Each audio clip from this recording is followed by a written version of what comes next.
Hey everybody, Mark here with Apple Tech 128 videos, and today I'm going to do the app review on Splashtop, Personal Edition. Let's get started.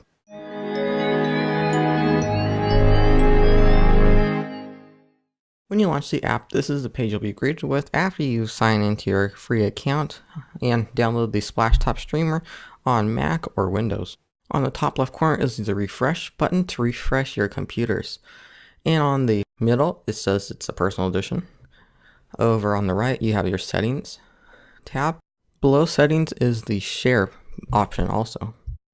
The help button is located in the bottom right corner, and the in-app purchases option is in the bottom left corner, and it contains two in-app purchases that you can get. It's the Anywhere Access Pack and the Productivity Pack. So let's take a look at them.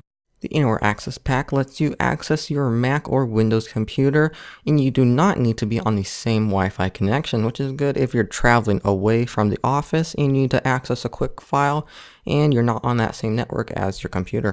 The Productivity Pack is a must-have for anybody. You could configure shortcuts and gamepad for stuff like Microsoft Word, and it's very neat, and Whiteboard, which is very cool. You can draw on your screen. I'll show you more on that in a little bit. If you are on that same Wi-Fi connection as the computer, it will show up right here. And on the far right, you have this settings button, and you can change the resolution of the screen that will be displayed on your iPad. To connect, all we need to do is just tap that computer and it will automatically load up, and it will bring you a hints and gestures menu. And now, as you can see, we are running OS X Mountain Lion on our iPad. The really neat feature about this is that you have the ability to control every single thing on your Mac or Windows computer just from your iPad. And you can do this on your iPad, iPad mini, or a device in the Android market that has that. So you can see I can just go through some internet pages right here. If I want to, I could edit some files, type a couple emails, whatever I want. If it's a little small, because computers aren't optimized for touch, you can zoom in and your mouse seems to stays the same size, but your screen gets bigger.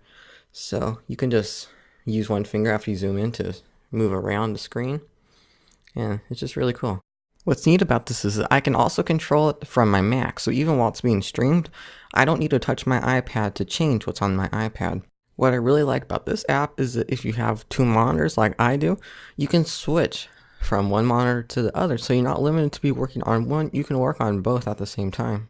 And again, I can do whatever I want on this monitor, just like I did on my first monitor, and just like I can do on my Mac. You can pop up your keyboard by using that button, and you can just type out some emails, some articles or documents, whatever, and it's the same exact keyboard that you have on your iPad, so you're going to be familiar with that type of keyboard.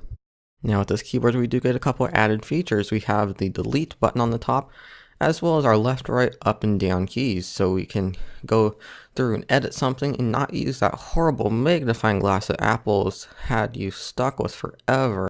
You also have your F1 through F12 keys, as well as a tab button, which I've really missed from the iPad because I love the tab button.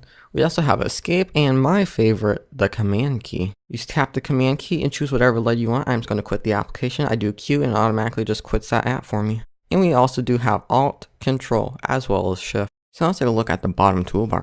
First, we have the end connection next to the help button. Then you have the option turn rotation lock on or off. And there's this cool little scrolling feature. When we enable it, we can go to Safari and use this as kind of just like a scrolling bar.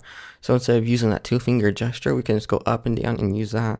Next to that is the trackpad, which I've previously showed you. And again, I've also showed you that monitor switcher. And right here, it will go from sharp to smooth, which is a very cool feature. So let me demonstrate that for you. So if I zoom in on some text in the menu bar, I'll switch that right here for you. And as you can see, it got blurry, but it's going to make it much smoother. So that just went from sharp to smooth. And now I'm just going to go back from smooth to sharp. And you can see how the clarity increases right there. And finally, for you right here, we do have our arrow keys, just like you would see on that keyboard that I already showed you. Now on this side is in-app purchases. So right here, you can add in-app purchases. There's your whiteboard, as well as some editing tools. So this is the editing tools, and it would be very good for if you're working in a document. You can copy, paste, cut, save, open a file, undo, redo. You can preview something, a whole bunch of different cool things. And next we have one of the coolest features, and that is whiteboard. So with whiteboard, you can just draw on your screen, and you get tons of different little pens that you can use also. So you can highlight something like this one. The last one that I showed you was a pen. You can also make figures right here, as well as enter some text. If you messed up, you can also erase this, as well as erase all. And there's also something that's like a laser pointer, kind of. You can't really see it that good on a black wallpaper, but you can kind of see it a little bit right there. Right here is your undo and redo buttons, as well as a new fresh desktop to draw on. This is the presentation tab, and you can click the first one, and it will kind of put like a little black covering on there, so you can expose a little bit of it. You can expose the top, bottom, left, or right. And the next toggle is a spotlight. So you can put a spotlight on one single thing. You can zoom in or out by pinching. Over here is the hide button, as well as a new blank white sheet to draw on. And you can take a screen capture of it, and it will save that to files on your desktop, which I'll show you in a second right here. And the next button will show you your snapshots, as well as your flip chart, which is essentially just another place where you store your different desktops. So it will put a folder on your desktop, and you can open that folder, and it will take you to your snapshots that you've previously saved. I'd like to take a minute to thank the people who sent this app out to me to review. I really do like it, and I highly recommend it to anybody that wants to use their iPad as a Mac or Windows computer. If you want this app for yourself, I'll have a link in the description below. It'll take you right to the App Store, and you better hurry and download it now because it's regular $20, but it's on sale for $2 right now in the App Store. And I'll also have a download link for the Mac or Windows software. Thank you so much for watching. If you have any questions on the app, be sure to leave them in the comment section below. If you like this video, be sure to click the like button, subscribe for more videos, and I will see you in the next one. Thanks for watching.